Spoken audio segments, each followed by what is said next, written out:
ਜੁਨੀ ਸੈਭੰ ਗੁਰ ਪ੍ਰਸਾਦ। ਆਦਿ ਸਚ ਜੁਗਾਦ ਹੈ ਭੀ ਸਚ। ਨਾਨਕ ਹੋਸੀ ਭੀ ਇਕ ਓੰਕਾਰ। ਸਤਿਨਾਮ ਕਰਤਾ ਪੁਰਖ ਨਿਰਭਉ ਨਿਰਵੈਰ ਅਕਾਲ। ਅਜੂਨੀ ਸੈਭੰ ਗੁਰ ਪ੍ਰਸਾਦ। ਆਦਿ ਸਚ ਜੁਗਾਦ ਸਚ ਹੈ ਭੀ ਸਚ।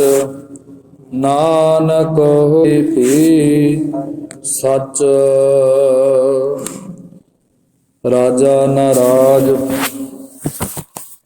ਭਾਨਾ ਨ ਭਾਨ। ਦੇਵਾ ਨ ਦੇਵ ਉਪਮਾ ਮਹਾਨ। ਚਵਰ ਛਤਰ ਤਖਤ ਦੇ ਮਾਲਕ ਜੁਗੋ ਜੁਗ ਅਟਲ।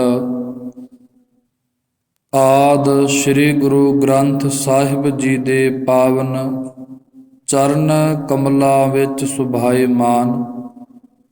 ਗੁਰੂ ਕੀ ਪਿਆਰੀ ਸਾਧ ਸੰਗਤ ਸਤ ਸੰਗੀ ਜਨੋ। ਗੁਰੂ ਸਾਹਿਬ ਜੀ ਦੇ ਪਾਵਨ ਚਰਨ ਕਮਲਾਂ ਵਿੱਚ ਆਓ ਰਲ ਮਿਲ ਕੇ ਗੁਰੂਦੇਵ ਦੇ ਚਰਨਾਂ ਦੇ ਵਿੱਚ ਆਪੋ ਆਪਣੀ ਹਾਜ਼ਰੀ ਲਵਾਈਏ। ਸਤਿਗੁਰਾਂ ਦੀ ਬਖਸ਼ਿਸ਼ ਦੁਹਰਾਈਏ। ਫਤਿਹ ਬੁਲਾਈਏ ਜੀ। ਵਾਹਿਗੁਰੂ ਜੀ ਕਾ ਖਾਲਸਾ ਵਾਹਿਗੁਰੂ ਜੀ ਕੀ ਫਤਿਹ। ਧੰਨ ਧੰਨ ਸਾਹਿਬ ਸ੍ਰੀ ਗੁਰੂ ਗ੍ਰੰਥ ਸਾਹਿਬ ਜੀਓ ਮਹਾਰਾਜ, ਜੋ ਸਾਨੂੰ ਪਿਛਲੇ ਦਿਨ ਅੰਦਰ ਦ੍ਰਿੜ ਕਰਵਾਇਆ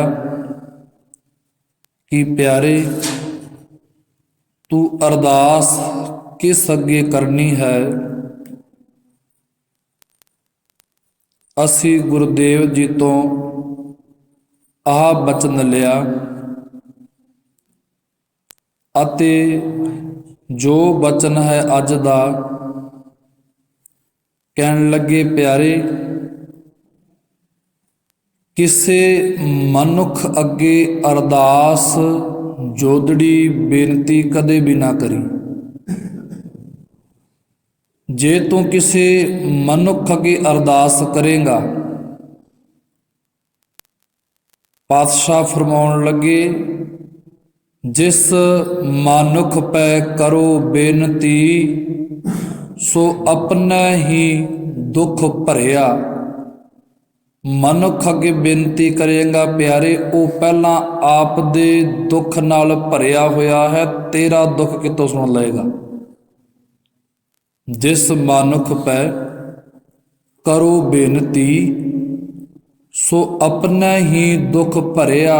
ਇਨਸਾਨ ਅੱਗੇ ਕਦੇ ਬੇਨਤੀ ਨਾ ਕਰੀ, ਕਿਉਂਕਿ ਇਨਸਾਨ ਪਹਿਲਾਂ ਤੇਰੇ ਵਰਗਾ, ਤੇਰੇ ਨਾਲੋਂ ਵਧੇਰੇ ਦੁੱਖਾਂ 'ਚ ਭਾਵੇਂ ਉਹ ਭਰਿਆ ਹੋਵੇ, ਤੇਰੇ ਦੁੱਖਾਂ ਦੀ ਨਿਵਰਤੀ ਆ ਇਨਸਾਨ ਕਹਿੰਦਾ ਨਹੀਂ ਕਰ ਸਕਦਾ। ਗੁਰਦੇਵ ਫੇਰ ਕਹਿਣ ਲੱਗੇ ਪਿਆਰੇ ਪਾਰ ਬ੍ਰਹਮ ਜਿਨ ਹਿਰਦੈ ਅਰਾਧਿਆ, ਤਿੰਨ ਭਉ ਸਾਗਰ ਤਰਿਆ। ਜਿਨ੍ਹਾਂ ਨੇ ਪਾਰ ਬ੍ਰਹਮ ਪਰਮੇਸ਼ਵਰ ਨੂੰ ਅਰਾਧਿਆ ਹੈ, ਤਿੰਨਾਂ ਇਸ ਸੰਸਾਰ ਸਾਗਰ ਤੋਂ ਤਰ ਗਏ ਨੇ। ਅੱਜ ਦਾ ਵਿਸ਼ਾ ਹੈ ਅਰਦਾਸ ਆਰੰਭ ਕਿੱਥੋਂ ਹੋਈ। ਧੰਨ ਗੁਰੂ ਗ੍ਰੰਥ ਸਾਹਿਬ ਦੇ ਅੰਦਰ ਗੁਰੂਦੇਵ ਜੀ ਦੇ ਸ਼ਬਦ ਅਰਦਾਸ ਰੂਪੀ ਬਹੁਤ ਆਏ ਨੇ। ਜੇ ਆਪਾਂ ਪਿਛਲੇ ਦਿਨਾਂ ਅੰਦਰ ਸ਼ਬਦ ਜਿਹੜੇ ਗੁਰੂ ਸਾਹਿਬ ਜੀ ਦੀ ਕਿਰਪਾ ਦੇ ਨਾਲ ਵਾਚੇ, ਉਹ ਵੀ ਅਰਦਾਸ ਰੂਪੀ ਸ਼ਬਦ ਹੀ ਹਨ। ਪੁਰਾਤਨ ਜਨਮ ਸਾਖੀ ਗੁਰੂ ਨਾਨਕ ਦੇਵ ਜੀਓ ਮਹਾਰਾਜ ਜਦੋਂ ਤਲਵੰਡੀ ਤੋਂ ਸੁਲਤਾਨਪੁਰ ਨੂੰ ਚਾਲੇ ਪਾਉਂਦੇ ਨੇ, ਸਾਰੇ ਇਸ ਗੱਲ ਤੋਂ ਜਾਣੂ ਹਾਂ ਵੀ ਰਾਏ ਬੁਲਾਰ ਗੁਰੂ ਨਾਨਕ ਸਾਹਿਬ ਨੂੰ ਰੱਬ ਕਰਕੇ ਸਮਝਦੇ ਸਨ। ਗੁਰੂ ਨਾਨਕ ਸਾਹਿਬ ਦਾ ਇੱਧਰੋਂ ਚੱਲਣਾ ਹੋਇਆ, ਗੁਰੂ ਨਾਨਕ ਸਾਹਿਬ ਚੱਲਦੇ ਨੇ, ਰਾਏ ਬੁਲਾਰ ਨੇ ਬੇਨਤੀ ਕੀਤੀ, ਕਹਿਣ ਲੱਗੇ ਸਤਿਗੁਰੂ ਬੁੱਢੜੇ ਦੀ ਇੱਕ ਅਰਜ਼ ਹੈ, ਪੁਰਾਤਨ ਜਨਮ ਸਾਖੀ ਦਾ ਪ੍ਰਮਾਣ ਜੀ, ਉਸ ਵਿੱਚ ਆ ਲਿਖਤ ਹੈ ਪ੍ਰਮਾਣ। ਰਾਏ ਬੁਲਾਰ ਕਹਿਣ ਲੱਗੇ ਸਤਿਗੁਰੂ ਬੁੱਢੜੇ ਦੀ ਇੱਕ ਅਰਜ਼ ਹੈ ਤੇ ਇਸ ਬੁੱਢੜੇ ਨੂੰ ਦਰਸ਼ਨ ਕੀ ਪਤਾ ਕਦੋਂ ਦਓਗੇ, ਜਾਂਦੇ ਜਾਂਦੇ ਕੁਛ ਬਚਨ ਹੀ ਪੱਲੇ ਦੇ ਜਾਓ। ਗੁਰੂ ਨਾਨਕ ਸਾਹਿਬ ਫਰਮਾਉਣ ਲੱਗੇ, ਕਹਿਣ ਲੱਗੇ ਰਾਏ ਬੁਲਾਰ ਜੀ ਧਿਆਨ ਰੱਖਿਓ ਸਦਾ ਹੀ ਆਪਣਾ ਅੱਲਾ ਦਾ, ਪਹਿਲਾ ਬਚਨ ਕਰਿਆ। ਅਸਲ ਵਿੱਚ ਅਰਦਾਸ ਜਿਹੜਾ ਲਫ਼ਜ਼ ਹੈ, ਗੁਰੂ ਸਾਹਿਬ ਗੁਰਬਾਣੀ ਅੰਦਰ ਬਾਣੀ ਫਰਮਾਉਣ ਲੱਗੇ ਵੀ ਅਰਦਾਸ ਰੂਪੀ ਸ਼ਬਦ ਬਿਆਨ ਕਰਦੇ ਨੇ। ਸਾਡੇ ਕੋਲੇ ਅਰਦਾਸ ਇੱਕ ਓੰਕਾਰ ਸ਼੍ਰੀ ਵਾਹਿਗੁਰੂ ਜੀ ਕੀ ਫਤਿਹ ਆਉਂਦੀ ਹੈ। ਅਸਲ ਵਿੱਚ ਜਿਹੜੀ ਅਰਦਾਸ ਉਸ ਨੂੰ ਸਮਝਣਾ, ਗੁਰੂ ਨਾਨਕ ਸਾਹਿਬ ਨੇ ਅਸਲ ਜੋਦੜੀ ਜਿਹੜੀ ਕਰਨੀ, ਕਿਸ ਅੱਗੇ ਕਰਨੀ, ਕਿਵੇਂ ਕਰਨੀ, ਉਸ ਪੁਰਾਤਨ ਸਾਖੀ ਦੇ ਵਿੱਚ ਰਾਏ ਬੁਲਾਰ ਨੂੰ ਬਚਨ ਦੇ ਕੇ ਆਏ ਸੀ। ਰਾਏ ਬੁਲਾਰ ਨੂੰ ਬਚਨ ਕੀਤੇ, ਕਹਿਣ ਲੱਗੇ ਰਾਏ ਬੁਲਾਰ ਧਿਆਨ ਰੱਖਿਓ ਸਦਾ ਹੀ ਆਪਣੇ ਅੱਲਾ ਦਾ, ਜਿੱਥੇ ਆਪਣਾ ਬਲ, ਆਪਣੀ ਤਾਕਤ, ਆਪਣੀ ਵਡਿਆਈ, ਆਪਣੀ ਸਿਆਣਪ ਕੰਮ ਨਾ ਆਏ। ਰਾਏ ਬੁਲਾਰ ਗਲ ਵਿੱਚ ਪੱਲਾ ਪਾ ਕੇ ਨਿਰੰਕਾਰ ਦੀ ਜੋਦੜੀ ਕਰੀ, ਮਾਲਕ ਬੌੜੀ ਕਰੇਗਾ। ਸਿੱਧੇ ਜੀ ਸਮਝ ਆਉਂਦੇ ਵੀ ਉਸ ਸਮੇਂ ਜਿਵੇਂ ਅੱਜ ਆਪਾਂ ਅਰਦਾਸ ਕਰਦੇ ਹਾਂ, ਗਲ ਵਿੱਚ ਸਰੋਪਾ ਪਾ ਕੇ ਮਾਲਕ ਦੇ ਅੱਗੇ ਅਰਦਾਸ ਕਰਦੇ ਹਾਂ, ਮਿੰਨਤ ਕਰਦੇ ਹਾਂ, ਜੋਦੜੀ ਕਰਦੇ ਹਾਂ, ਅਰਥ ਸਿੱਧਾ ਜਿਹਾ ਨਿਕਲ ਗਿਆ। ਕਹਿਣ ਲੱਗੇ ਰਾਏ ਬੁਲਾਰ ਧਿਆਨ ਰੱਖਿਓ ਅੱਲਾ ਦਾ, ਜਿੱਥੇ ਆਪਣਾ ਬਲ, ਆਪਣੀ ਤਾਕਤ, ਆਪਣੀ ਸਿਆਣਪ, ਆਪਣੀ ਵਡਿਆਈ ਕੰਮ ਨਾ ਦਏ, ਗਲ ਵਿੱਚ ਪੱਲਾ ਪਾ ਕੇ ਜੋਦੜੀ ਕਰਿਓ, ਮਾਲਕ ਬੌੜੀ ਕਰੇਗਾ। ਪਹਿਲਾ ਪ੍ਰਮਾਣ ਆ ਗਿਆ ਅਰਦਾਸ ਦਾ। ਜਿੱਥੋਂ ਅਰਦਾਸ ਹੁਣ ਮਨੌਤ ਹੈ, ਜੋ ਅਰਦਾਸ ਆਪਾਂ ਕਰਦੇ ਹਾਂ ਗੁਰਦੇਵ ਦੇ ਅੱਗੇ, ਕੁਝ ਕੇ ਵਿਦਵਾਨਾਂ ਨੇ ਆਹ ਬਚਨ ਕੀਤਾ ਹੈ ਕਿ ਅਰਦਾਸ ਦਾ ਜਿਹੜਾ ਮੁੱਢ ਹੈ ਉਹ ਭਾਈ ਮਨੀ ਸਿੰਘ ਜੀ ਜਿਹੜੇ ਸ਼ਹੀਦ ਨੇ ਸਤਿਕਾਰਯੋਗ, ਵੀ ਇਹਨਾਂ ਨੇ ਬੰਨਿਆ। ਅਤੇ ਕਈ ਗੁਰਮੁਖ ਵਿਦਵਾਨਾਂ ਦਾ ਆਹ ਕਹਿਣਾ ਹੈ, ਕਹਿਣ ਲੱਗੇ ਨਹੀਂ, ਇਸ ਵਿੱਚ ਕੋਈ ਲਿਖਤ ਨਹੀਂ, ਕੋਈ ਸਬੂਤ ਨਹੀਂ ਮਿਲਦਾ। ਪਰ ਪੁਰਾਤਨ ਦੋ ਗੁਟਕੇ ਸਾਹਿਬ ਮਿਲੇ ਨੇ, ਜਿਨ੍ਹਾਂ ਅੰਦਰ ਪੁਰਾਤਨ ਸਿੱਖਾਂ ਦੀ ਅਰਦਾਸ ਦਰਜ ਮਿਲੀ ਹੈ, ਅਤੇ ਉਹ ਅਰਦਾਸ ਦੋ ਉਦਾਹਰਨਾਂ ਵਿੱਚ ਗਿਆਨੀ ਹਰਬੰਸ ਸਿੰਘ ਜੀ ਦੱਸਣ ਲੱਗੇ। ਉਹ ਅਰਦਾਸ ਸੀ, ਇੱਕ ਓੰਕਾਰ ਸ੍ਰੀ ਵਾਹਿਗੁਰੂ ਜੀ ਕੀ ਫਤਿਹ, ਸ੍ਰੀ ਭਗਉਤੀ ਜੀ ਸਹਾਏ, ਵਾਰ ਸ੍ਰੀ ਭਗਉਤੀ ਜੀ ਕੀ ਪਾਤਸ਼ਾਹੀ ਦਸਵੀਂ, ਪ੍ਰਥਮ ਭਗਉਤੀ ਸਿਮਰਕੈ, ਗੁਰ ਨਾਨਕ ਲਈ ਧਿਆਏ, ਫਿਰ ਅੰਗਦ ਗੁਰ ਤੇ ਅਮਰਦਾਸ, ਰਾਮਦਾਸੈ ਹੋਈ ਸਹਾਏ, ਅਰਜਨ ਹਰ ਗੋਬਿੰਦ ਨਾਉ, ਸਿਮਰਾਉ ਸ੍ਰੀ ਹਰਿ ਰਾਏ, ਸ੍ਰੀ ਹਰਿ ਕ੍ਰਿਸ਼ਨ ਧਿਆਈਐ, ਜਿਸ ਡਿਠੈ ਸਭ ਦੁਖ ਜਾਏ, ਤੇਗ ਬਹਾਦਰ ਸਿਮਰੀਐ।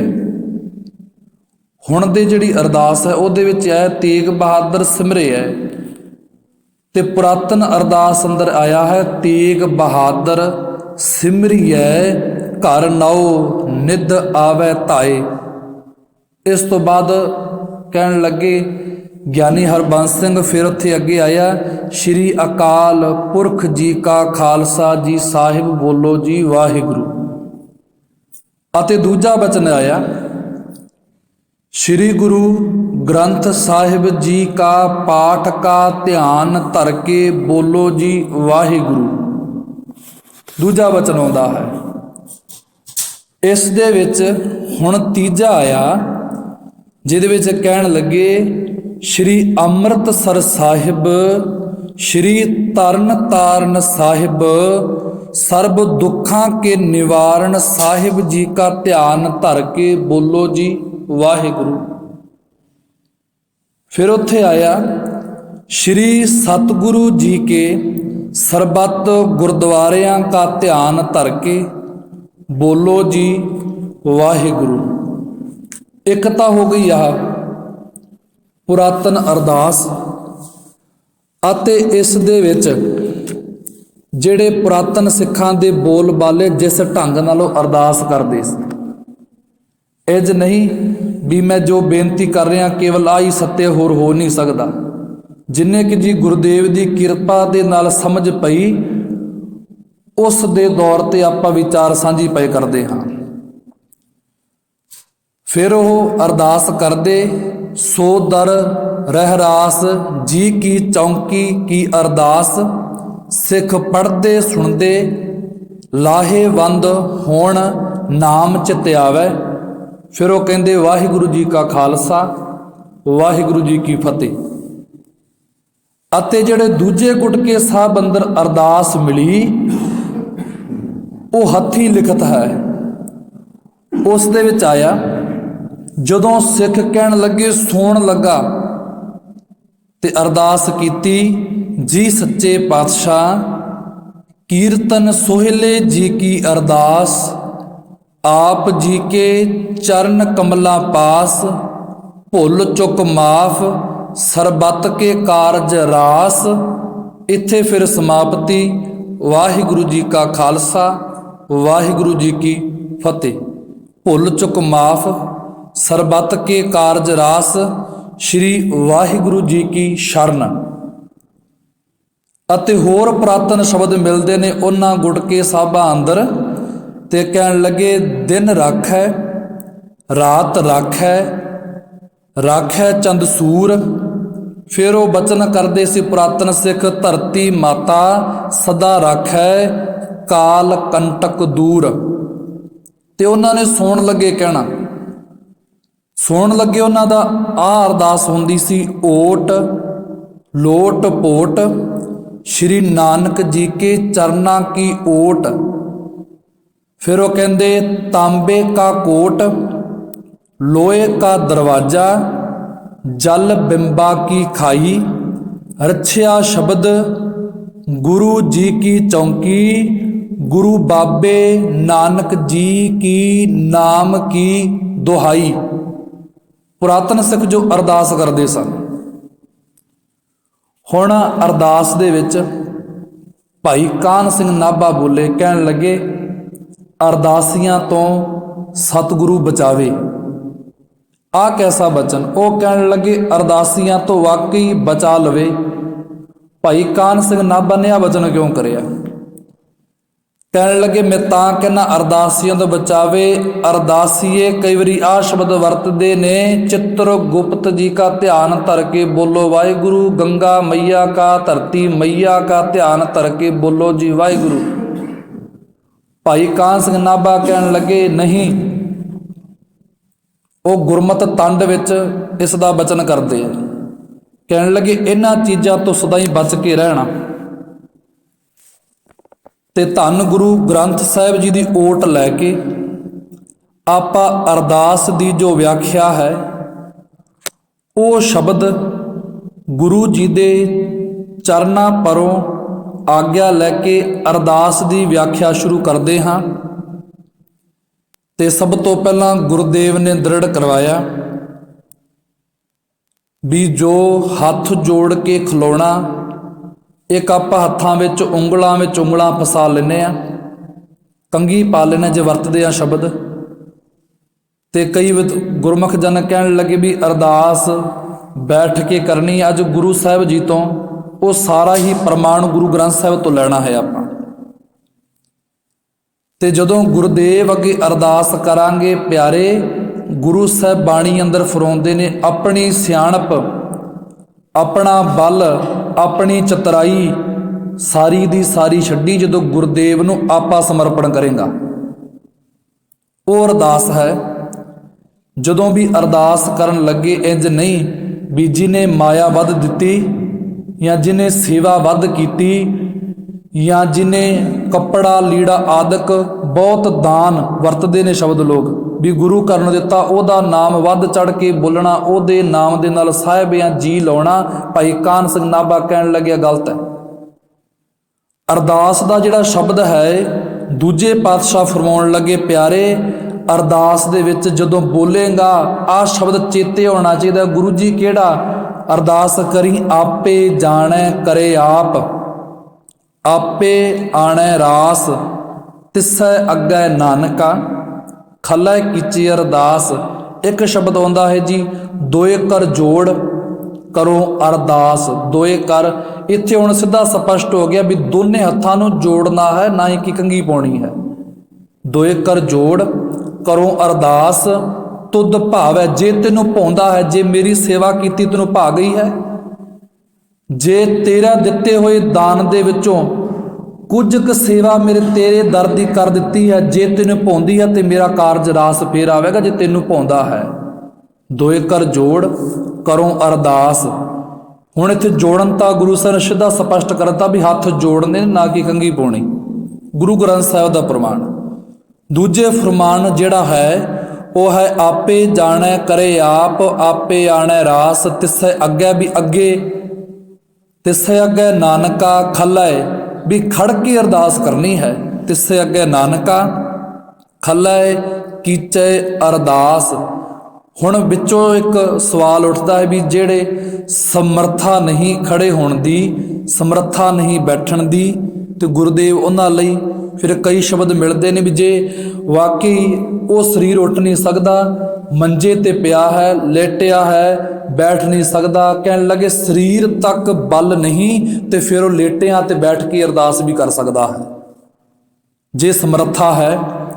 ਜੇ ਸਮਰੱਥਾ ਹੋਣ ਦੇ ਬਾਵਜੂਦ ਵੀ ਉਹ ਗੁਰੂ ਕੇ ਦਰਬਾਰ ਦੇ ਵਿੱਚ ਉੱਚੀ ਜਗ੍ਹਾ ਪਰ ਬੈਠਦਾ ਹੈ, ਸਮਰੱਥਾ ਹੋਣ ਦੇ ਬਾਵਜੂਦ ਵੀ ਅਰਦਾਸ ਵਿੱਚ ਖੜਾ ਨਹੀਂ ਹੁੰਦਾ, ਸਮਰੱਥਾ ਹੋਣ ਦੇ ਬਾਵਜੂਦ ਵੀ ਉਹ ਹੱਥਾਂ ਨੂੰ ਜੋੜ ਕੇ ਖੜਦਾ ਨਹੀਂ, ਕੰਘੀ ਪਾਉਂਦਾ ਹੈ। ਕਹਿਣ ਲੱਗੇ ਭਾਈ ਕਾਹਨ ਸਿੰਘ ਨਾਭਾ, ਉਹ ਅਰਦਾਸ ਦਾ ਸ਼ਬਦ ਅਰਥ ਸਮਝ ਹੀ ਨਹੀਂ ਰਿਹਾ।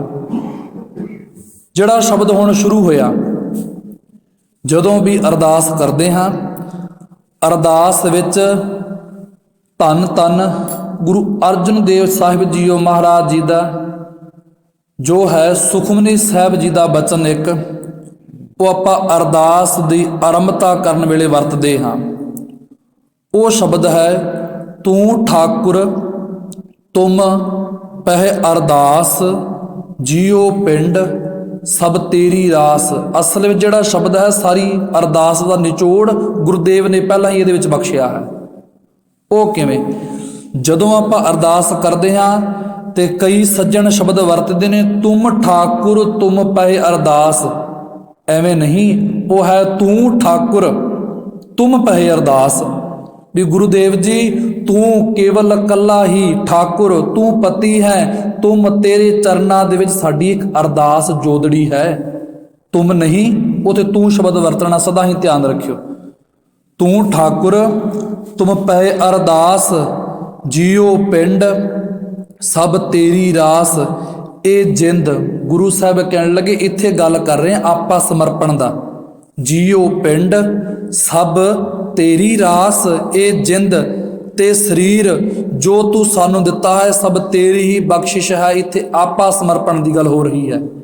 ਫਿਰ ਉਹਨਾਂ ਨੇ ਕਿਹਾ, ਤੁਮ ਮਾਤ ਪਿਤਾ ਹਮ ਬਾਰਿਕ ਤੇਰੇ, ਗੁਰਦੇਵ ਜੀ ਤੂੰ ਹੀ ਮਾਤ ਪਿਤਾ ਹੈ, ਅਸੀਂ ਤੇਰੇ ਬੱਚੇ ਹਾਂ। ਪਹਿਲਾਂ ਗੁਰਦੇਵ ਕਹਿੰਦੇ ਆਪਾ ਸਮਰਪਣ ਕਰੀ, ਫਿਰ ਕਹੀਂ ਤੂੰ ਮਾਤ ਪਿਤਾ, ਅਸੀਂ ਬਾਰਕ ਤੇਰੇ ਆ। ਤੇ ਬਾਰਕਾਂ ਦੀ ਜਿਹੜਾ ਰੋਣਾ ਹੋਣਾ ਹੈ ਉਹ ਗੁਰਦੇਵ ਮਾਤ ਪਿਤਾ ਹੀ ਸੁਣਦਾ ਹੈ। ਬੱਚੇ ਦਾ ਰੋਣਾ ਹੋਰ ਕੋਈ ਨਹੀਂ ਸੁਣਦਾ, ਕੇਵਲ ਮਾਤ ਪਿਤਾ ਹੀ ਸੁਣਦੇ ਹੁੰਦੇ ਨੇ। ਫਿਰ ਉਹਨਾਂ ਨੇ ਕਿਹਾ ਤੁਮਰੀ ਕਿਰਪਾ ਮੈਂ ਸੂਖ ਕਨੇਰੇ, ਤੇਰੀ ਮਹਿਰ ਦੀ ਨਜ਼ਰ ਵਿੱਚ ਬੇਅੰਤੀ ਸੁਖ ਨੇ। ਅਸਲ ਵਿੱਚ ਤੁਮਰੀ ਕਿਰਪਾ ਮੈਂ ਸੁਖ ਕਨੇਰੇ, ਇੱਥੇ ਪੰਕਤੀ ਤੇ ਪਹੁੰਚਣ ਤੋਂ ਪਹਿਲਾਂ ਜੀਓ ਪਿੰਡ ਸਭ ਤੇਰੀ ਰਾਸ ਦੀ ਅਰਦਾਸ ਪਹਿਲਾਂ ਕਰਨੀ ਪਏਗੀ। ਫਿਰ ਗੁਰਦੇਵ ਦੇ ਚਰਨਾਂ ਵਿੱਚ ਆ ਸਮਝਣਾ ਪਏਗਾ ਮੇਰਾ ਆਪਾ ਤੈਨੂੰ ਸਮਰਪਣ ਹੈ, ਤੂੰ ਮਾਤ ਪਿਤਾ ਅਸੀਂ ਬਾਰਕ ਤੇਰੇ ਆ। ਫਿਰ ਸਮਝ ਪੈਣੀ ਹੈ ਤੁਮਰੀ ਕਿਰਪਾ ਮੈਂ ਸੂਖ ਕਨੇਰੇ।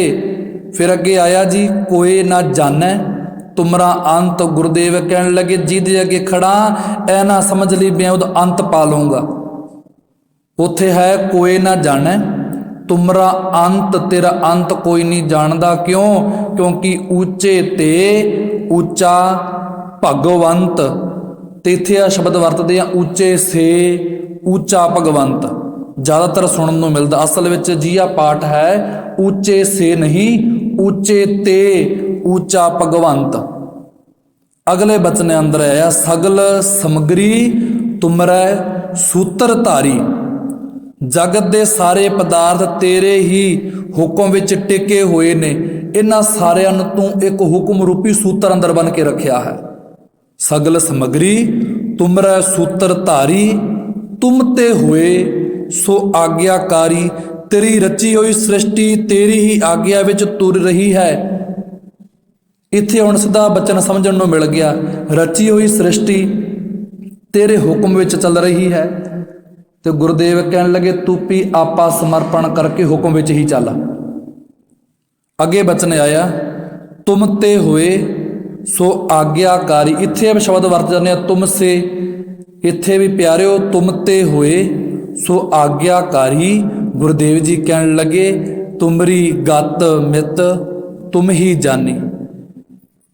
ਤੂੰ ਕਿਹੋ ਜਿਹਾ ਹੈ, ਤੇਰਾ ਕਿੱਡਾ ਕੁ ਵੱਡਾ ਰੂਪ ਹੈ, ਤੇਰੀ ਕਿੱਡੀ ਕੁ ਵੱਡੀ ਬਣਾਈ ਦੁਨੀਆ ਹੈ, ਇਹ ਤੂੰ ਆਪ ਹੀ ਜਾਣਦਾ ਹੈ। ਅਤੇ ਨਾਨਕ ਦਾਸ ਸਦਾ ਕੁਰਬਾਨੀ। ਆਪ ਆਖ ਹੈ ਪ੍ਰਭੂ ਤੇਰੇ ਸੇਵਕ ਤੇਥੋਂ ਸਦਾ ਹੀ ਸਦਕੇ ਜਾਂਦੇ ਨੇ। ਸਦਕੇ ਦਾ ਅਰਥ ਹੀ ਆਪਾ ਸਮਰਪਣ ਹੁੰਦਾ ਹੈ। ਹੁਣ ਇੱਕ ਵਾਰੀ ਆ ਸ਼ਬਦ ਸਾਰੀ ਸੰਗਤ ਨਾਲ ਬੋਲਿਓ, ਸਾਨੂੰ ਸਮਝ ਪੈ ਜਾ। ਜਿੱਥੇ ਆਪਾਂ ਤੇ ਲਾ ਰਹੇ ਹਾਂ, ਸੇ ਲਾ ਰਹੇ ਹਾਂ, ਉੱਥੇ ਵਾਕਈ ਸ਼ਬਦ ਨੂੰ ਵਾਚ ਕੇ ਪੜ੍ਹੀਏ। ਜਿੰਨੀ ਸ਼ੁੱਧਤਾ ਹੋਵੇਗੀ ਜੀ, ਜਿੰਨਾ ਸ਼ੁੱਧ ਜਲ ਮਿਲੇਗਾ ਗੁਰਬਾਣੀ ਦਾ ਹਿਰਦੇ ਨੂੰ, ਹਿਰਦਾ ਉਨਾ ਸਾਫ਼ ਹੋਣਾ ਹੈ। ਤੇ ਨਾਲ ਦੀ ਨਾਲ ਇਸ ਬਚਨ ਨੂੰ ਪੜ੍ਹਿਓ ਜੀ। ਤੂ ਠਾਕੁਰ ਤੁਮ ਪਹਿ ਅਰਦਾਸ, ਜਿਉ ਪਿੰਡ ਸਭ ਤੇਰੀ ਰਾਸ। ਤੁਮ ਮਾਤ ਪਿਤਾ ਹਮ ਬਾਰਕ ਤੇਰੇ, ਤੁਮਰੀ ਕਿਰਪਾ ਮੈਂ ਸੂਖ ਕਨੇਰੇ। ਕੋਏ ਨ ਜਾਣੈ ਤੁਮਰਾ ਅੰਤ, ਉੱਚੇ ਤੇ ਉੱਚਾ ਭਗਵੰਤ। ਸਗਲ ਸਮਗਰੀ ਤੁਮਰੈ ਸੂਤਰ ਧਾਰੀ, ਤੁਮ ਤੇ ਹੋਏ ਸੋ ਆਗਿਆਕਾਰੀ। ਤੁਮਰੀ ਗਤ ਮਿਤ ਤੁਮ ਹੀ ਜਾਨੀ, ਨਾਨਕ ਦਾਸ ਸਦਾ ਕੁਰਬਾਨੀ। ਤੁਮਰੀ ਗਤ ਮਿਤ ਤੁਮ ਹੀ ਜਾਨੀ, ਨਾਨਕ ਦਾਸ ਸਦਾ ਕੁਰਬਾਨੀ। ਨਾਨਕ ਦਾਸ ਸਦਾ ਕੁਰਬਾਨੀ। ਤੇਰਾ ਦਾਸ ਤੇਰੇ ਚਰਨਾਂ ਤੋਂ, ਤੇਰੀ ਬਣਾਈ ਹੋਈ ਸ੍ਰਿਸ਼ਟੀ ਤੋਂ ਗੁਰਦੇਵ ਤੁਸੀਂ ਇੰਨਾ ਕੁਝ ਸੂਤਰ 'ਚ ਬੰਨ੍ਹ ਕੇ ਰੱਖਿਆ ਹੈ। ਤੁਸੀਂ ਮਾਤ ਪਿਤਾ ਹੋ, ਸਭ ਕੁਝ ਤੇਰੇ ਹੁਕਮ ਨਾਲ ਚੱਲ ਰਿਹਾ ਹੈ। ਗੁਰਦੇਵ ਜੀ ਮੇਰੀ ਅਰਦਾਸ ਪਹਿਲੀ ਪ੍ਰਵਾਨ ਕਰੋ, ਮੇਰਾ ਆਪਾ ਸਮਰਪਣ ਤੇਰੇ ਚਰਨਾਂ ਦੇ ਅੰਦਰ ਹੈ। ਨਾਨਕ ਦਾਸ ਸਦਾ ਕੁਰਬਾਨੀ। ਹੁਣ ਆਪਾਂ ਸ਼ਬਦ ਪੜ੍ਹਦੇ ਹਾਂ ਅਰਦਾਸ ਦਾ। ਇੱਕ ਓਂਕਾਰ ਸ਼੍ਰੀ ਵਾਹਿਗੁਰੂ ਜੀ ਕੀ ਫਤਿਹ। ਇੱਕ ਓਂਕਾਰ ਸਿੱਧਾ ਅੱਜ ਅਰਥ, ਅਸਲ ਵਿੱਚ ਇਸ ਦੇ ਅਰਥ ਪਿਛਲੇ ਦਿਨਾਂ ਅੰਦਰ ਕੀਤੇ। ਛੋਟੀ ਜੀ ਅਰਜ਼ ਫੇਰ ਕਰਦੇ ਹਾਂ। ਇੱਕ ਉਹਦਾ ਪਸਾਰਾ ਇੱਕ ਨਿਰੰਕਾਰ। ਗੁਰਦੇਵ ਕਹਿਣ ਲੱਗੇ ਅਰਦਾਸ ਕਰਨ ਵਾਲੇ ਪਿਆਰੇ, ਪਹਿਲਾ ਤਾਂ ਹੈ ਵੀ ਦੋਏ ਕਰ ਜੋੜ ਕਰੋ ਅਰਦਾਸ, ਤੁਧ ਭਾਵੈ ਤਾਂ ਆਣੈ ਰਾਸ। ਬਿਦ ਦ੍ਰਿੜ ਕਰਵਾਈ ਹੱਥ ਜੋੜ ਲਈ ਕੰਗੀ ਨਾ ਪਾਈ, ਦੋਏ ਕਰ ਜੋੜ ਕਰੋ ਅਰਦਾਸ, ਤੁਧ ਭਾਵੈ ਤਾਂ ਆਣੈ ਰਾਸ। ਫਿਰ ਉਹਨਾਂ ਨੇ ਕਹਿਣ ਲੱਗੇ ਆਪੇ ਜਾਣੈ ਕਰੇ ਆਪ, ਆਪੇ ਆਣੈ ਰਾਸ। ਤਿਸੇ ਅੱਗੇ ਨਾਨਕਾ ਖਲੈ ਖੜ ਕੇ ਖਲੈ ਕੀਚੈ ਅਰਦਾਸ। ਹੁਣ ਜੋ ਸ਼ਬਦ ਹੈ ਇੱਕ ਓੰਕਾਰ ਸ਼੍ਰੀ ਵਾਹਿਗੁਰੂ ਜੀ ਕੀ ਫਤਿਹ। ਇੱਕ ਓੰਕਾਰ, ਇੱਕ ਦਾ ਪਸਾਰਾ ਪਿਆਰੇ, ਜਿਹਦੇ ਅੱਗੇ ਹੱਥ ਜੋੜ ਕੇ ਖਲਾ ਹੈ ਉਹ ਅਲੱਗ ਨਹੀਂ, ਉਹ ਇੱਕੋ ਹੀ ਰੂਪ ਹੈ। ਸ਼੍ਰੀ ਵਾਹਿਗੁਰੂ ਜੀ ਕੀ ਫਤਿਹ। ਕਿਸੇ ਬਿਜ਼ਨਸ ਲਈ ਅਰਦਾਸ, ਕਿਸੇ ਕਾਰਜ ਲਈ ਅਰਦਾਸ, ਕਿਸੇ ਜੰਗ ਯੁੱਧ ਲਈ ਅਰਦਾਸ। ਕਹਿਣ ਲੱਗੇ ਕੋਈ ਨਿੱਕੇ ਮੋਟਾ ਕਾਰਜ ਹੋਗੇ, ਕੋਈ ਵੱਡਾ ਕਾਰਜ ਹੋਗੇ, ਉਹਦੇ ਲਈ ਅਰਦਾਸ। ਕਹਿਣ ਲੱਗੇ ਗੁਰੂਦੇਵ ਨੇ ਪਹਿਲਾਂ ਹੀ ਦ੍ਰਿੜ ਕਰਵਾਇਆ ਪਿਆਰੇ, ਜੇ ਕੱਲ ਨੂੰ ਅਰਦਾਸ ਅੱਜ ਕਰਕੇ ਜਾਣਾ ਤੇਰੇ ਭਲਕੇ ਪੂਰੀ ਹੁੰਦੀ ਹੈ। ਅੱਜ ਯੁੱਧ ਲਈ ਚੱਲਿਆ, ਕੋਈ ਐਸੇ ਕੰਮ ਲਈ ਚੱਲਿਆ, ਤੂੰ ਜਿੱਤ ਕੇ ਲੌਟਦਾ ਹੈ, ਕੱਲ ਨੂੰ ਐ ਨਾ ਕਹਿ ਦੇ ਵੀ ਮੇਰੀ ਫਤਿਹ ਹੋਈ ਹੈ, ਮੇਰੀ ਜਿੱਤ ਹੋਈ। ਗੁਰਦੇਵ ਸਾਹਿਬ ਕਹਿਣ ਲੱਗੇ ਇੱਕ ਓੰਕਾਰ, ਤੇ ਫਤਿਹ ਕਿਹਦੀ ਹੋਣੀ ਹੈ? ਕਹਿਣ ਲੱਗੇ ਸ਼੍ਰੀ ਵਾਹਿਗੁਰੂ ਜੀ ਕੀ ਫਤਿਹ। ਜਿੱਤ ਵੀ ਵਾਹਿਗੁਰੂ ਦੀ ਹੈ। ਇੱਕ ਓੰਕਾਰ ਸ਼੍ਰੀ ਵਾਹਿਗੁਰੂ ਜੀ ਕੀ ਫਤਿਹ। ਅਗਲੇ ਬਚਨ ਅੰਦਰ ਆਖਿਆ ਸ਼੍ਰੀ ਭਗਉਤੀ ਜੀ ਸਹਾਏ। ਇੱਥੇ ਭਗਉਤੀ ਸ਼ਬਦ ਵਰਤਿਆ ਹੈ ਪ੍ਰਮਾਤਮਾ ਅਕਾਲ ਪੁਰਖ। ਹੁਣ ਜਿਹੜਾ ਭਗਉਤੀ ਸ਼ਬਦ ਹੈ ਇੱਥੇ ਕਹਿਣ ਲੱਗੇ ਪਿਆਰੇ ਕਾਨ ਸਿੰਘ ਨਾਭਾ, ਕਹਿ ਜਦੋਂ ਸੁਣਦੇ ਆ ਨਾ ਉਦੋਂ ਮਨ ਵਿੱਚ ਅਨੇਕ ਤਰ੍ਹਾਂ ਦਾ ਸ਼ੰਕਾ ਪੈਦਾ ਹੋ ਜਾਂਦੀ ਹੈ ਵੀ ਵਾਕਈ ਇੱਥੇ ਭਗਉਤੀ ਸ਼ਬਦ ਜਾਂ ਕਿਸੇ ਮਾਤਾ ਲਈ ਵਰਤਿਆ ਗਿਆ ਜਾਂ ਦੁਰਗਾ ਲਈ ਵਰਤਿਆ ਗਿਆ ਹੈ। ਕਈਆਂ ਨੇ ਆ ਭੇਦ ਪਾ ਦਿੱਤਾ ਹੈ ਵਿੱਚ। ਅਸਲ ਵਿੱਚ ਭਗਉਤੀ ਸ਼ਬਦ ਵਰਤਿਆ ਇੱਕ ਅਕਾਲ ਪੁਰਖ ਲਈ ਗੁਰੂ ਗੋਬਿੰਦ ਸਿੰਘ ਜੀ ਦੀ ਰਚਨਾ ਹੈ, ਜੋ ਆਪਾਂ ਇਸ ਸਮੇਂ ਦ੍ਰਿੜ ਕਰ ਰਹੇ ਹਾਂ ਗੁਰਦੇਵ ਦੇ ਚਰਨਾਂ ਦੀ ਕਿਰਪਾ ਦੇ ਨਾਲ। ਹੁਣ ਗੁਰਦੇਵ ਫਿਰ ਭਗਉਤੀ ਕਹਿਣ ਲੱਗੇ, ਭਗਉਤੀ ਹੈ ਕੇਵਲ ਅਕਾਲ ਪੁਰਖ ਇੱਕ ਓੰਕਾਰ। ਅਰਦਾਸ ਕਰਨ ਲੱਗੇ ਇੱਕ ਓੰਕਾਰ, ਕੋਈ ਵੀ ਤੇਰਾ ਕਾਰਜ ਹੈ ਕਹਿਣ ਲੱਗੇ ਫਤਿਹ ਵਾਹਿਗੁਰੂ ਜੀ ਹੀ ਗਜਾਉਣੀ ਹੈ ਸਦਾ, ਆਪਣੀ ਫਤਿਹ ਨਾ ਕਰਕੇ ਬਹਿ ਜੀ ਕਿਤੇ। ਇੱਕ ਓੰਕਾਰ ਸ਼੍ਰੀ ਵਾਹਿਗੁਰੂ ਜੀ ਕੀ ਫਤਿਹ, ਤੇ ਸਹਾਏ ਤੇਰਾ ਸਦਾ ਹੀ ਰਵੇ ਕੌਣ? ਸ਼੍ਰੀ ਭਗਉਤੀ ਜੀ ਸਹਾਏ। ਭਗਉਤੀ ਦੇ ਹੁਣ ਕਈ ਭੇਦ ਬਣ ਗਏ। ਹੁਣ ਦਸਮ ਗ੍ਰੰਥ ਦੀ ਬਾਣੀ ਤੋਂ ਸਮਝੀਏ ਵੀ ਬਾਕੀ ਭਗਉਤੀ ਇੱਥੇ ਕਿਸੇ ਮਾਤਾ ਨੂੰ ਆਖਿਆ ਹੀ ਹੈ ਤੇ ਦੁਰਗਾ ਨੂੰ ਆਖਿਆ, ਤੇ ਉਹਦਾ ਤਾਂ ਬਚਨ ਜੀ ਇੰਝ ਆਉਂਦਾ ਹੈ ਜੇ ਇੱਥੇ ਦੁਰਗਾ ਜਾਂ ਆਦਿਕ ਹੋਰ ਕਿਸੇ ਦੇਵੀ ਦਾ ਨਾਮ ਹੁੰਦਾ ਨਾ ਤੇ ਗੁਰਦੇਵ ਜੀ ਨੇ ਗੁਰੂ ਨਾਨਕ ਸਾਹਿਬ ਵਾਲੀ ਮੋਹਰ ਵਰਤਣੀ ਹੀ ਨਹੀਂ ਸੀ। ਗੁਰੂ ਨਾਨਕ ਸਾਹਿਬ ਹੀ ਜਦੋਂ ਆਏ ਇੱਕ ਓੰਕਾਰ ਕੇਵਲ ਸ਼ਬਦ ਉਦੋਂ ਹੀ ਆਇਆ ਹੈ। ਪਹਿਲਾਂ ਓੰਕਾਰ ਹੁੰਦਾ ਆਕਾਰ ਸੀ, ਪਰ ਇੱਕ ਓੰਕਾਰ ਗੁਰੂ ਨਾਨਕ ਸਾਹਿਬ ਜੀ ਦੇ ਆਰੰਭਤਾ ਦੇ ਨਾਲ ਆਰੰਭ ਹੁੰਦਾ ਹੈ। ਅਤੇ ਜਦੋਂ ਗੁਰੂ ਗੋਬਿੰਦ ਸਿੰਘ ਬਾਣੀ ਫਰਮਾਉਂਦੇ ਨੇ ਉਦੋਂ ਆ ਵੀ ਬਚਨ ਕਰਦੇ ਨੇ ਇੱਕ ਓੰਕਾਰ ਸ਼੍ਰੀ ਵਾਹਿਗੁਰੂ ਜੀ ਕੀ ਫਤਿਹ, ਇੱਕ ਓੰਕਾਰ ਸ਼੍ਰੀ ਵਾਹਿਗੁਰੂ ਜੀ ਕੀ ਸ਼ਰਨ, ਇੱਕ ਓੰਕਾਰ ਸ਼੍ਰੀ ਵਾਹਿਗੁਰੂ ਜੀ ਕਾ ਖਾਲਸਾ ਵਾਹਿਗੁਰੂ ਜੀ ਕੀ ਫਤਿਹ। ਇੱਕ ਓੰਕਾਰ ਸ਼ਬਦ ਵਰਤਦੇ ਨੇ, ਭਾਵ ਇੱਕ ਪ੍ਰਮਾਤਮਾ ਦੀ ਪਏ ਗੱਲ ਕਰਦੇ ਨੇ, ਕੋਈ ਦੇਵੀ ਦੀ ਨਹੀਂ। ਤੇ ਉੱਥੇ ਬਚਨ ਕੀਤਾ ਹੁਣ ਮਨ ਦੇ ਭੇਦ ਕੱਢਣ ਲਈ ਭਗਉਤੀ ਮਾਤਾ ਜਾਂ ਮਾਈ ਨਹੀਂ, ਭਗਉਤੀ ਇੱਥੇ ਅਕਾਲ ਪੁਰਖ ਲਈ ਵਰਤਿਆ ਹੈ। ਤੇ ਮਾਤਾ ਲਈ ਸ਼ਬਦ ਕੀ ਵਰਤਿਆ ਉਹ ਵੀ ਆਪਾਂ ਸਰਵਣ ਕਰਦੇ ਹਾਂ। ਉੱਥੇ ਬਚਨ ਆਇਆ ਦਸਮ ਗ੍ਰੰਥ ਦੇ ਅੰਦਰ, ਕਹਿਣ ਲੱਗੇ ਤੈਹੀ ਦੁਰਗਾ ਸਾਜ ਕੇ ਦੈਤਾਂ ਦਾ ਨਾਸ਼ ਕਰਾਇਆ। ਸਮਝ ਪੈ ਗਈ ਜੀ? ਤੈਹੀ ਦੁਰਗਾ ਸਾਜ ਕੇ ਦੈਤਾਂ ਦਾ ਨਾਸ਼ ਕਰਾਇਆ, ਤੈਥੋਂ ਹੀ ਬਲਰਾਮ ਲੈ ਨਾਲ ਬਾਣਾ ਰਾਵਣ ਘਾਇਆ, ਤੈਥੋਂ ਹੀ ਬਲ ਕ੍ਰਿਸ਼ਨ ਲੈ ਕੰਸ ਕੇਸੀ ਪਕੜ ਗਿਰਾਇਆ, ਵੱਡੇ ਵੱਡੇ ਮੁਨ ਦੇਵਤੇ ਕਈ ਜੁਗ ਤਿਨੀ ਤਨ ਤਾਇਆ, ਕਿਨੈ ਤੇਰਾ ਅੰਤ ਨਾ ਪਾਇਆ। ਇੱਥੇ ਹੁਣ ਦੁਰਗਾ ਦੀ ਗੱਲ ਵੀ ਕਰ ਦਿੱਤੀ ਹੈ, ਰਾਮ ਦੀ ਗੱਲ ਕਰ ਵੀ ਦਿੱਤੀ ਹੈ, ਇੱਥੇ ਕਈ ਦੇਵਤਿਆਂ ਦੀ ਗੱਲ ਵੀ ਕੀਤੀ ਹੈ, ਇੱਥੇ ਕ੍ਰਿਸ਼ਨ ਦੀ ਗੱਲ ਵੀ ਕੀਤੀ ਹੈ। ਸਾਰਿਆਂ ਦੀ ਗੱਲ ਕਰਕੇ ਗੁਰਦੇਵ ਜੀ ਕਹਿਣ ਲੱਗੇ ਪਿਆਰੇ ਦ੍ਰਿੜ ਕਰੀ ਕਿਨੈ ਤੇਰਾ ਅੰਤ ਨਾ ਪਾਇਆ। ਗੁਰਦੇਵ ਦਾ ਵਾਕਈ ਸਮਝ ਲਈਏ, ਜੇ ਆ ਅੰਤ ਨਹੀਂ ਪਾ ਸਕਦੇ ਤਾਂ ਗੁਰਦੇਵ ਅਰਦਾਸ ਦੀ ਆਰੰਭਤਾ ਦੇ ਵਿੱਚ ਇਹਨਾਂ ਦਾ ਨਾਮ ਵੀ ਨਹੀਂ ਲੈ ਸਕਦੇ। ਇੱਕ ਓੰਕਾਰ ਸ਼੍ਰੀ ਵਾਹਿਗੁਰੂ ਜੀ ਕੀ ਫਤਿਹ, ਸ਼੍ਰੀ ਭਗਉਤੀ ਜੀ ਸਹਾਏ। ਇੰਨੀਆਂ ਕੁ ਬੇਨਤੀਆਂ ਜੀ ਪ੍ਰਵਾਨ ਕਰਿਓ। ਗੁਰਦੇਵ ਜੀ ਇਸੇ ਤਰ੍ਹਾਂ ਹੀ ਪਾਵਨ ਚਰਨ ਕਮਲਾਂ ਨਾਲ ਜੋੜਨ ਜੋ ਅੱਗੇ ਹੈ ਵਾਰ ਸ਼੍ਰੀ ਭਗਉਤੀ ਜੀ ਕੀ ਪਾਤਸ਼ਾਹੀ 10ਵੀਂ। ਇਸ ਦਾ ਜੋ ਗੁਰੂ ਦੇਵ ਜੀ ਆਪਣੀ ਹੀ ਕਿਰਪਾ ਕਰਕੇ ਸਿਰ ਮਹਿਰ ਭਰਿਆ ਧਰ ਕੇ ਆਪ ਹੀ ਆਪਣੇ ਬਚਨਾਂ ਦੀ ਵਿਚਾਰ ਕਰਵਾ ਲੈਣ। ਸਾਡੀ ਕੋਈ ਸਮਰੱਥਾ ਨਹੀਂ। ਗੁਰੂਦੇਵ ਦੇ ਚਰਨਾਂ ਦੇ ਜੋ ਬਚਨ ਹਨ ਉਹਨਾਂ ਨੂੰ ਆਪਾਂ ਸੰਖੇਪ ਨਾ ਤੇ ਵਡਿਆਈ ਰੂਪੀ ਪੜ੍ਹ ਸਕੀਏ। ਹੋਈਆਂ ਭੁੱਲਾਂ ਦੀ ਖਿਮਾ, ਗਲਤੀਆਂ ਦੀ ਮਾਫੀ ਦੀ ਫਤਿਹ ਬੁਲਾਓ। ਵਾਹਿਗੁਰੂ ਜੀ ਕਾ ਖਾਲਸਾ, ਵਾਹਿਗੁਰੂ ਜੀ ਕੀ ਫਤਿਹ।